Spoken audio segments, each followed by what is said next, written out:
Olá, tudo bem com vocês, professores, professoras? Sejam bem-vindos, bem-vindas. A gente está aqui começando mais um ATPC da Diretoria de Ensino, né? O primeiro de 2022. Eu sou o Fernando, sou diretor do Núcleo Pedagógico. Comigo tem o Tiago. Tiago é um PCNP novo, PCNP de Arte. Tudo bem, Tiago? Olá, pessoal, tudo bem? Um bom dia a todos. E com a gente também vai ter a Annelise, que é PCNP de Língua Portuguesa, e a Yasmin, que é PCNP de Sociologia e Filosofia. Hoje, né, nessa TPC, a gente vai discutir um pouco sobre a organização para a recuperação de fevereiro, né, e Inova, né, principalmente PV, né, Projeto de Vida, e as eletivas. É importante a gente entender qual é esse movimento que a gente está fazendo aqui hoje, né, por que a gente vai falar da recuperação, né, por que é necessário a gente entender um pouco do que é recuperação e também quais são os entendimentos que a gente precisa ter acerca dos componentes curriculares do Inova, tá? Então, os nossos objetivos aqui hoje são de conceituar a recuperação contínua, paralela e intensiva, né, orientar as ações para a recuperação, retomando as habilidades essenciais e, principalmente, enfatizar as orientações para implementar o componente de projeto de vida e como que vocês vão fazer para evidenciar as orientações para a implementação das eletivas, né? Então, o nosso tempo de ATPC hoje, né, diferente dos anos anteriores, ele é menor. A gente tem aí 45 minutos de ATPC, uma discussão bem breve da diretoria de ensino sobre algumas questões que se fazem oportunas para esse momento, né? Questões que a gente precisa conversar com vocês enquanto rede, né? Então, tudo isso que a Centro-Oeste está fazendo para esse momento, né, de discussão, né, que caiba para todas as escolas, tá certo? Então, para a gente entender um pouco do que a gente vai discutir aqui hoje, é importante a gente pensar na compreensão do mundo, né? Entender que a educação escolar, ela deve englobar o que é a compreensão do mundo e os conteúdos que estão sendo ensinados nas nossas escolas, né? Então, ela deve ser um instrumento para a cidadania, né? Ela deve ser um instrumento que vai ajudar culturalmente os professores e os alunos para exercício da cidadania. E um ponto que a gente sempre discute, que é um ponto muito complexo de se garantir, que é uma educação de qualidade. Garantir a qualidade na educação é um direito que os nossos estudantes têm, né? E essa é uma dificuldade que a gente tem ao longo dos anos, né? Não é só uma questão que perpassa o nosso dia a dia na escola, né, o dia a dia na sala de aula, mas garantir o direito a uma educação de qualidade é também um modo que a gente tem de prática docente que precisa ser trabalhado pelos diretores, pelos PCs e pelos professores diariamente, né? Então, a gente sabe que a gente tem vários instrumentos aí hoje que garantem essa prática, né, na educação. Então, é uma forma da gente assegurar que os nossos estudantes vão ter minimamente um trabalho organizado e pensado para a sua evolução educacional, né? Outra questão aí é que a gente trabalha com a recuperação da aprendizagem, né? Então, para a recuperação da aprendizagem, a gente tem aí uma organização do que são as necessidades educacionais do nosso estudante, e aí a gente vai estabelecendo uma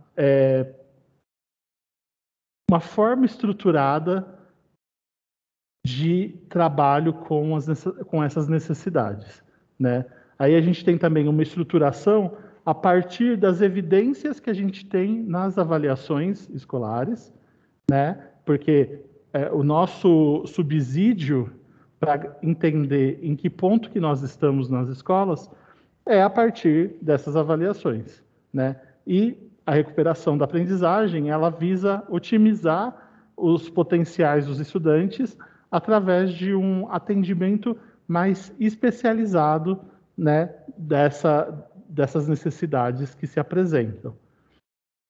E, por último ponto, é propor a recuperação, né, desse conhecimento e dessas habilidades que vão dar prosseguimento na vida dos estudantes. Então, esse trabalho que a gente vai fazendo, né, então não só que a gente vai fazer agora em fevereiro, mas que a gente vai fazer ao longo do ano, é um trabalho que ele se mostra fundamental e ele não é feito de qualquer maneira, ele é feito a partir do que a gente estudou, dos dados que foram apresentados na nossa escola e dessas necessidades dos estudantes. Ok? Primeiro ponto, né, Tiago, quer falar um pouco sobre a recuperação na LDB? Ok.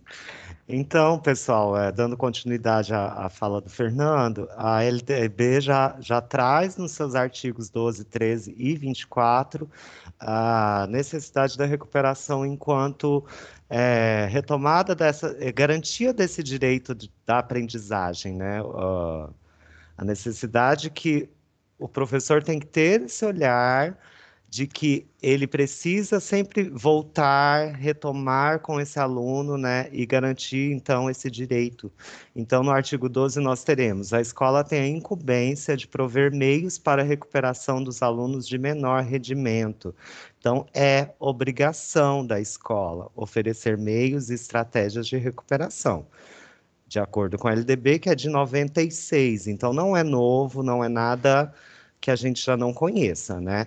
O artigo 13 traz: o professor é incumbido de estabelecer estratégias de recuperação para os alunos de menor rendimento. E no artigo 24, a verificação da aprendizagem observará a obrigatoriedade dos estudos de recuperação, de preferência paralelos ao período letivo. Então, já é algo que permeia, né, a lei federal, a LDB, pressupõe que o país como um todo tem, principalmente as escolas como um todo, né, pública e particular, ela tem essa incumbência de recuperar os alunos. A própria sistema, como o Estado se organiza, né, que é dentro das progressões continuadas, já traz isso em seu bojo, e por isso nós falaremos daqui a pouco da recuperação contínua. E é um trabalho árduo, né? Porque a gente precisa sempre retomar, olhar, perceber quem é esse aluno, perceber quais são as fragilidades e defasagens desse aluno, e que não é tão simples. A gente sabe que no dia a dia nós temos a tendência a correr com o currículo sem fazer as paradas e retomadas, né? E acho que é importante a gente perceber, né, Tiago, que essa questão, né, colocada pela lei é um modo da gente garantir a educação de qualidade, né? Então, vem aí colocada pela LDB a recuperação, né, como uma garantia desse processo educacional que a gente sabe que às vezes se faz falho, né? O primeiro ponto aí que a gente tem é a recuperação contínua, né? O primeiro conceito que a gente traz é o da recuperação contínua. Então, ela é um trabalho que ela está inserida diariamente na prática do professor, né? Ela faz parte dessa sequência didática do planejamento do professor. Então, é um trabalho que ele se dá no cotidiano, não é um trabalho que o professor vai parar para fazer uma recuperação, né? É um trabalho que a gente vai trazendo ao longo da função ali diária, né, e prática da sala de aula. O que a gente precisa entender é que ela é feita a partir de um diagnóstico, né, de um planejamento desse professor, né? O professor precisa entender em que contexto está inserida aquela temática que está sendo trabalhada ou aquela discussão que precisa ser feita com os estudantes para poder encaixar isso no trabalho que ele vai executar ali, né?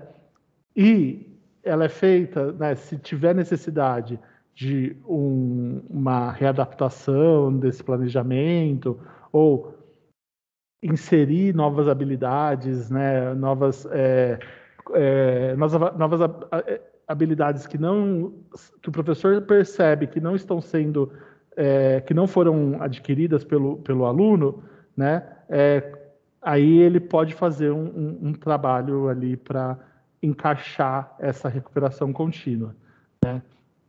O que acontece é que a contínua, ela é imediata, né? Uma recuperação contínua, ela vai se dar assim que o professor perceber que a falha existe, né? Que a consolidação da habilidade não existiu, né? E percebida, constatada é, essa não consolidação, o professor pode iniciar um trabalho de recuperação contínua. E ela é feita ali na própria sala pelo professor, né, da classe, da aula, né, imediatamente com os seus estudantes.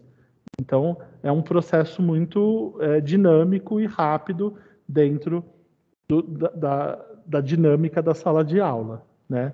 Diferente de algumas outras situações que a gente vai ver aqui.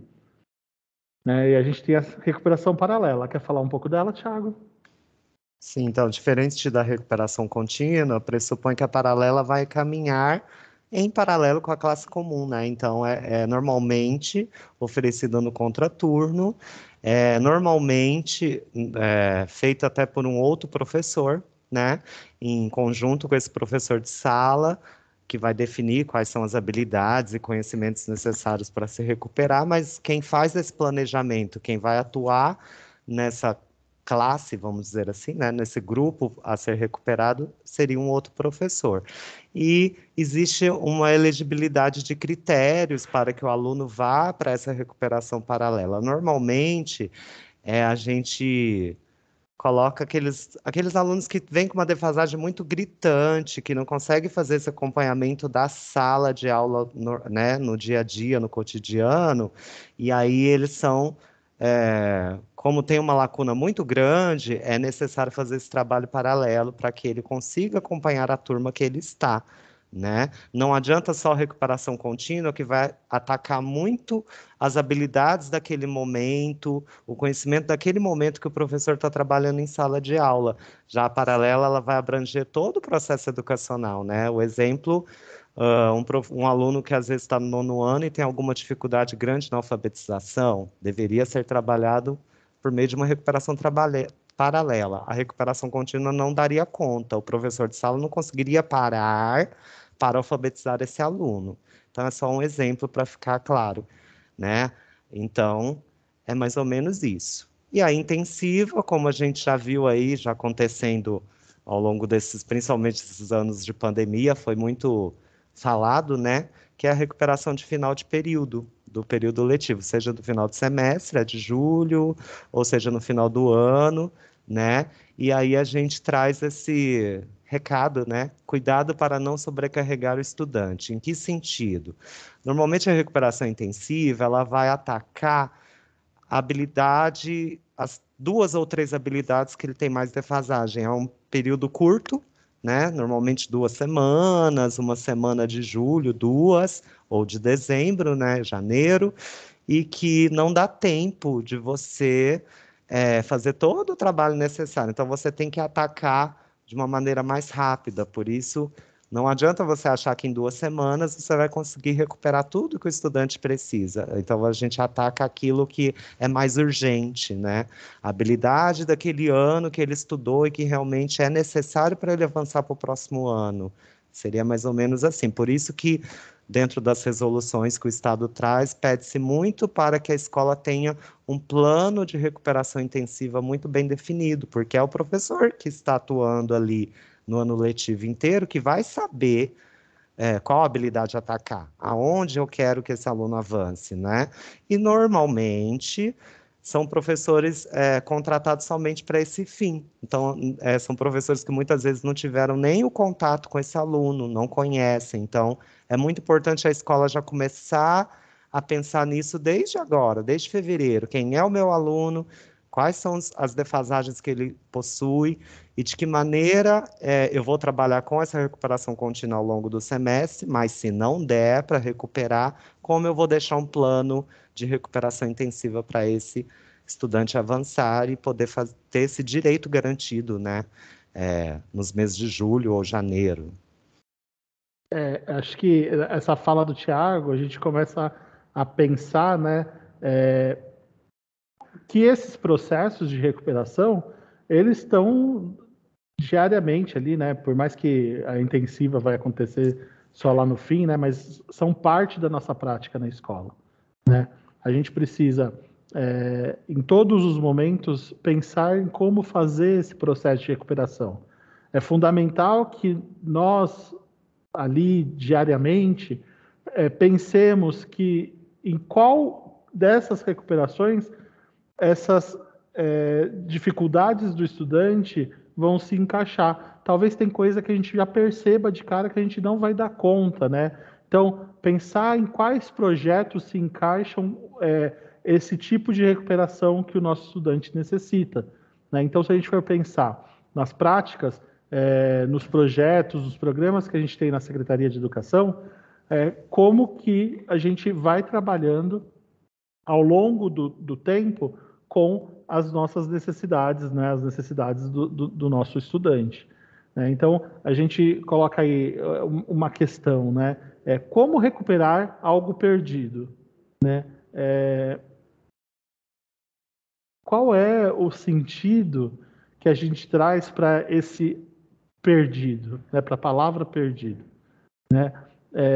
Talvez seja muito drástica aqui essa pergunta como ela está, né?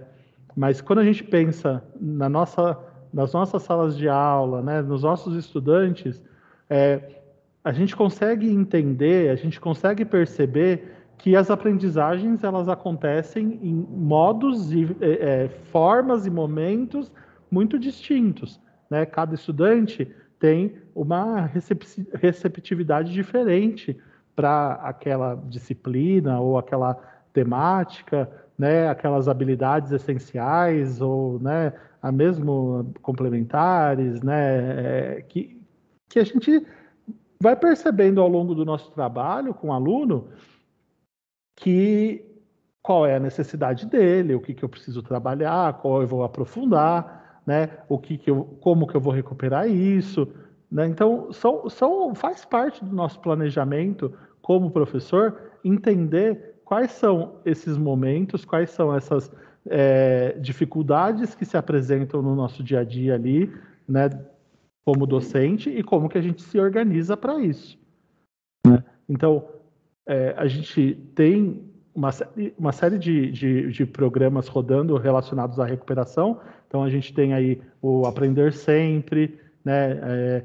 A gente tem o Além da Escola, né? Tinha o ano passado Além da Escola, vamos ver como que ele volta esse ano. E aí são processos de recuperação que são distintos em si, mas que têm esse mesmo foco que a gente traz lá da LDB, né? Então, a gente precisa entender como que, muitas vezes, a palavra recuperação, né, e até perdido, né, tipo, que está ali na nossa pergunta, tem um peso que muitas vezes não tem necessidade de ter, né? Tiago, você está abrindo o microfone, você quer falar alguma coisa? Tô falando demais? Não, só mexi aqui, foi sem querer. Não, mas se você quiser falar, você fala, pode me interromper. Acho que, né, dessa pergunta a gente traz aí 3 pontos, né? Então, primeiro é refletir sobre as causas dessa perda, né? O momento ou a circunstância que não aconteceu o aprendizado, né?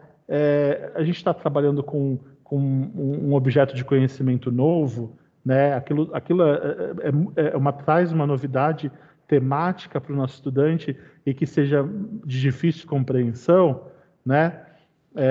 Como que a gente vai lidando com essas intercorrências que vão acontecendo na nossa prática e como que a gente vai tentando transformar isso de alguma outra forma, né?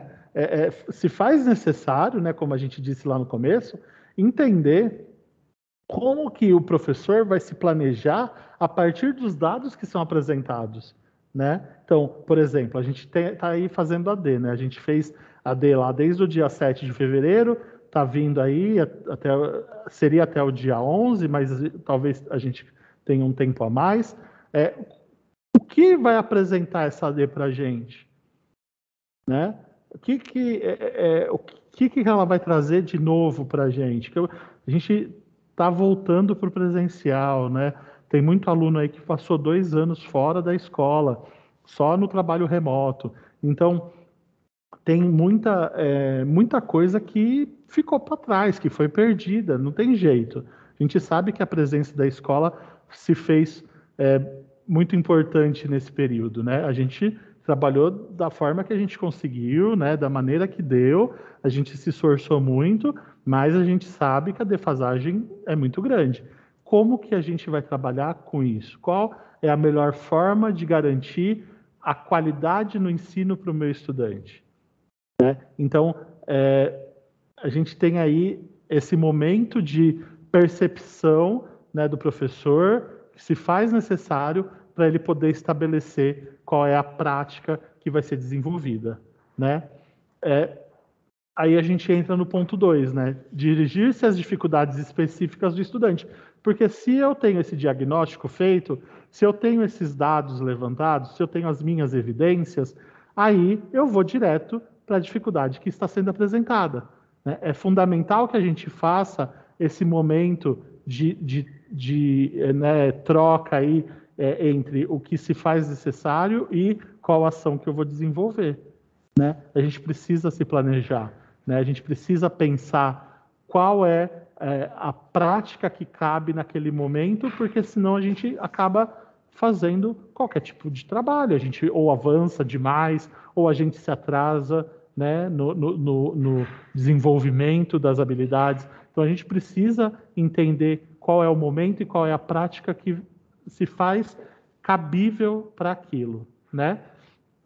E do terceiro ponto é abranger conceitos, habilidades, procedimentos e atitudes, né? Então a gente precisa entender o que está acontecendo para daí a gente pensar na metodologia que a gente vai desenvolver, na temática que a gente vai trabalhar, qual a habilidade que a gente puxa a partir daí, né?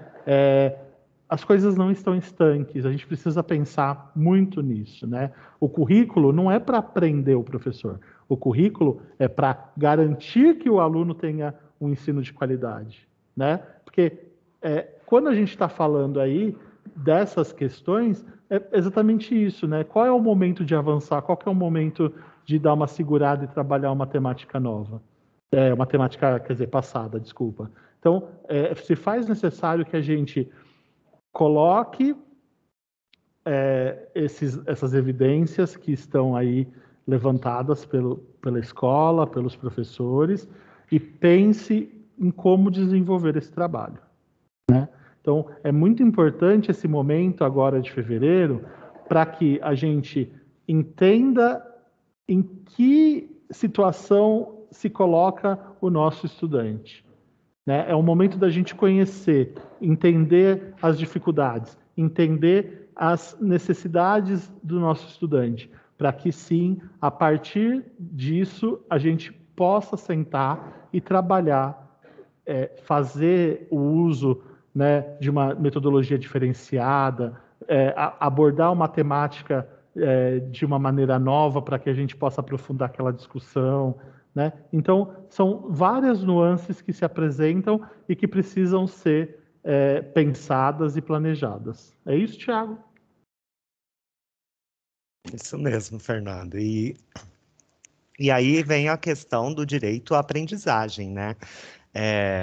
Tem muito professor, às vezes a gente ouve, né, em rodas de conversa, naquele sentido de que, mas a minha área de atuação é só ensino médio e por isso eu não sei. Gente, quem é professor tem que ter o mínimo de conhecimento de todos os níveis, de todas as etapas, né, da sua área ali de conhecimento, óbvio, mas você tem que saber, não adianta você querer avançar com um aluno que às vezes está parado lá em habilidades de anos iniciais ou em habilidades de 6º ano, 7º ano, e vem falar, eu não sei o que fazer. Às vezes, como o Fer falou anteriormente, o currículo ele não é engessado. Você pode fazer as paradas, as retomadas, você tem que ter esse conhecimento de qual é a linha de habilidades a ser desenvolvidas dentro ali da sua área e de como que esse currículo se desenha até que se chegue no ensino médio, né?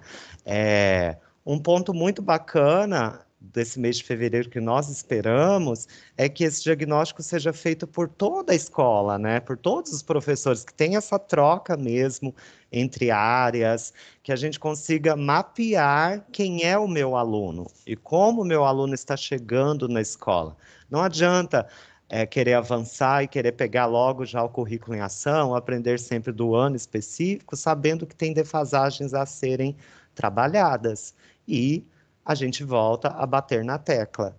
É um direito, a aprendizagem é um direito. Então, o professor tem que lançar mão de estratégias e de formas de retomada para que garanta esse direito, né? Não adianta simplesmente jogar o aluno, ele vai ficar na recuperação intensiva lá do fim do ano, mas e eu, professor de sala, o que eu fiz o ano inteiro para recuperar esse aluno? Essa que fica a reflexão, né?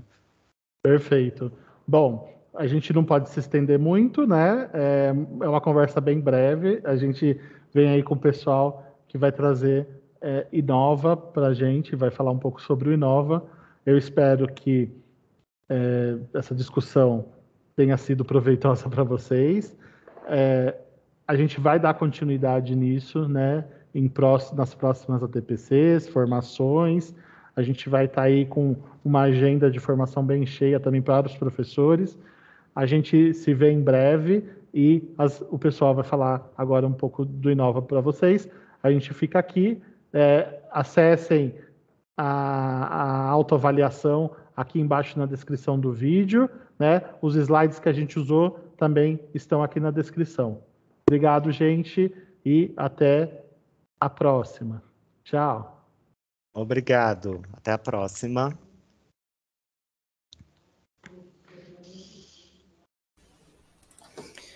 Olá, eu sou a Yasmin Nóbrega, PCNP de Ciências Humanas, do Núcleo Pedagógico da Diretoria de Ensino Centro-Oeste. E hoje nós vamos conversar um pouco sobre Projeto de Vida, que é uma disciplina do Inova Educação. E eu gostaria que vocês parassem para pensar um pouco nessa disciplina como um pontapé inicial para entender, ouvir o estudante nas suas demandas, nos seus sonhos, e pensar que essa disciplina ela se destina principalmente a criar um espaço, né, para os estudantes expressarem o que eles desejam para a vida, quais as ansiedades, os anseios, o que eles almejam, o que eles projetam, e de alguma forma como eles se definem com o intuito de fortalecer um autoconhecimento. Então, o projeto de vida é um plano norteador para uma vida inteira. O projeto de vida é o que os estudantes almejam, projetam, redefinem para si mesmos ao longo da sua trajetória de vida. É uma construção que acompanha o desenvolvimento da identidade de cada estudante, em contextos atravessados por uma cultura própria, né? E também por demandas sociais que se articulam. Então, não é simplesmente o desejo do estudante que é capaz de fazer com que esse sonho se concretize. Então, ele precisa de um caminho, de um itinerário, de um projeto. E a expressão da visão do estudante vai estar presente nesse projeto. Então, ele precisa de espaço para se expressar em relação ao seu presente e o seu futuro. A importância do projeto de vida no percurso do estudante consiste enquanto um norteador, né, de um trabalho pedagógico que vocês vão desenvolver, a alicerção da formação integral do estudante, né, considerando todas as dimensões da sua vida, a dimensão socioemocional, a dimensão profissional, acadêmica, afetiva, e ele atua nessas dimensões da vida humana com um intuito de favorecer um autoconhecimento. Então, o estudante vai desenvolver uma consciência de si, né, para entender quais rumos ou pensar quais rumos ele pode tomar na vida. Então, para que trabalhar a disciplina de projeto de vida? Para intensificar os processos de reflexão de cada estudante, para estimular que eles planejem e alcancem seus objetivos no presente e no futuro, para estimular também o desenvolvimento da gestão do próprio tempo e da organização pessoal. Muitos estudantes não conseguem se organizar em termos de estudos, de planos de vida, então a disciplina pode contribuir para isso. Também pode contribuir para um desenvolvimento dessa consciência de si, né, e um desenvolvimento da consciência de si que favoreça um relacionamento interpessoal mais saudável, mais equilibrado com as outras pessoas, desenvolvendo uma responsabilidade na relação com o coletivo. Então, a consciência também coletiva. Uma das iniciativas que podem surgir a partir dessa disciplina é o fortalecimento do senso de compromisso com a comunidade. Então, na medida que o estudante se desenvolve e percebe o seu papel social, ele também desenvolve esse senso de compromisso, de responsabilidade com as ações que vai desenvolvendo ao longo da vida. E a disciplina também pode contribuir para a ampliação do repertório do estudante. Então, ele conhecer mais sobre diversos temas, ele considerar o mundo do trabalho e a vida acadêmica como possibilidades, né? E também desenvolver a capacidade de tomar decisões, né? E apresentá-las, defendê-las com assertividade. Muitas vezes os estudantes e as estudantes não têm essa segurança na hora de expressar o que desejam ou mesmo comunicar o que decidiram para a vida. Essa decisão é uma decisão que pode mudar ao longo do ensino médio, ao longo do ensino fundamental 2, porque os estudantes estão em um momento da vida que é muito propício à transformação de si, né? Transformação das escolhas. E os princípios norteadores da disciplina de projeto de vida são os 4 pilares da educação. Então, o aprender a ser, o aprender a aprender, enfim.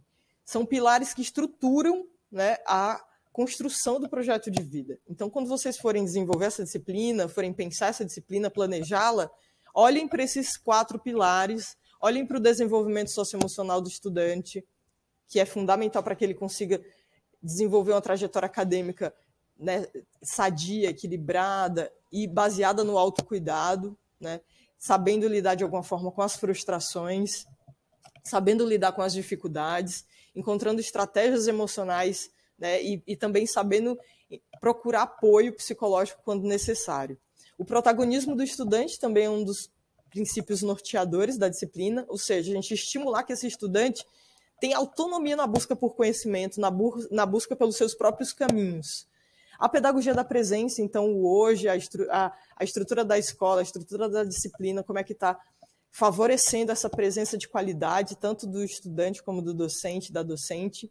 A formação acadêmica de excelência, ou seja, uma orientação de estudos, de alguma forma, para que o estudante entenda que os seus estudos precisam, né, de um empenho, de uma dedicação, de uma gestão do tempo para que aconteçam da melhor maneira. E a formação para a vida, porque o projeto de vida ele tem a ver com o sujeito de uma forma integral, ou seja, o estudante ele não é só o frequentador da escola, ele tem família, ele tem os amigos e as amigas no bairro, tudo está interrelacionado. Então, a vida social também é a vida escolar. E na medida que o estudante ele vai tendo mais consciência de si, desenvolvendo uma reflexão mais profunda sobre os seus caminhos ou as possibilidades de caminhar, ele também vai perceber que essa contribuição vai influenciar a sua trajetória de vida. Então, a escola ela tem um papel muito importante no desenvolvimento pessoal e na formação para a vida. A escola forma para a vida, no cotidiano, diariamente. Para desenvolver essa disciplina, a gente sugere para vocês a utilização de metodologias ativas. Uma delas é a aprendizagem baseada em projetos, né? A partir de uma visão que valorize a busca por autonomia, consciência de si e a experiência de vida.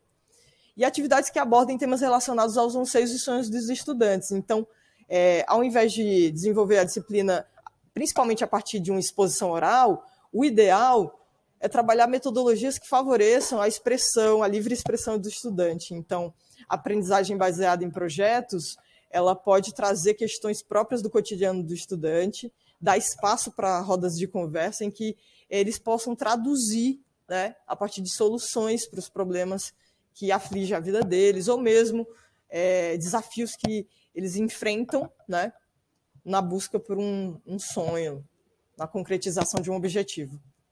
E como se estrutura essa disciplina, né? No 6º ano é a relação do estudante com o outro, Então, um ponto de partida para que ele entenda como é estar no mundo e se relacionar. No 7º ano, o estudante e os seus projetos de vida, projetos iniciais.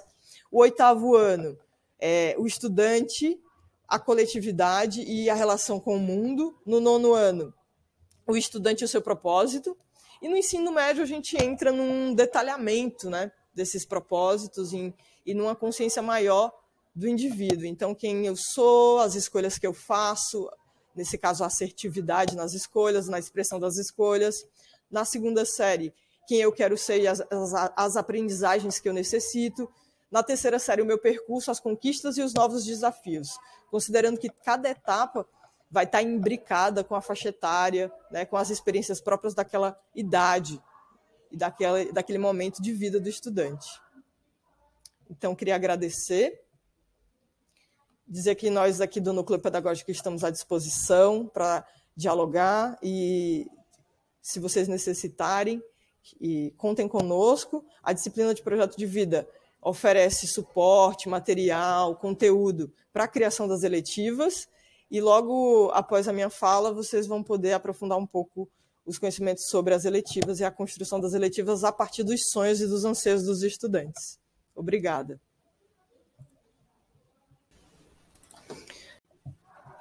Olá, eu sou a Annelise, PCNP de Língua Portuguesa da Diretoria de Ensino, e hoje eu venho conversar com vocês um pouco a respeito das eletivas.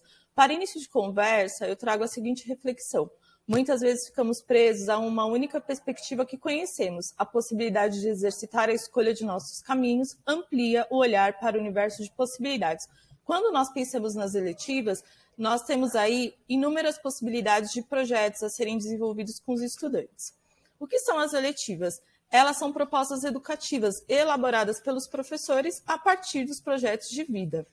E elas têm a ver com a diversificação, o aprofundamento dos componentes da Base Nacional Comum Curricular, a BNCC.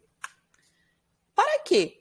Então, os estudantes eles podem exercitar suas escolhas para aprimorar a autonomia e os seus protagonismos, participando da construção do currículo escolar, na realização das atividades relacionadas aos seus projetos de vida.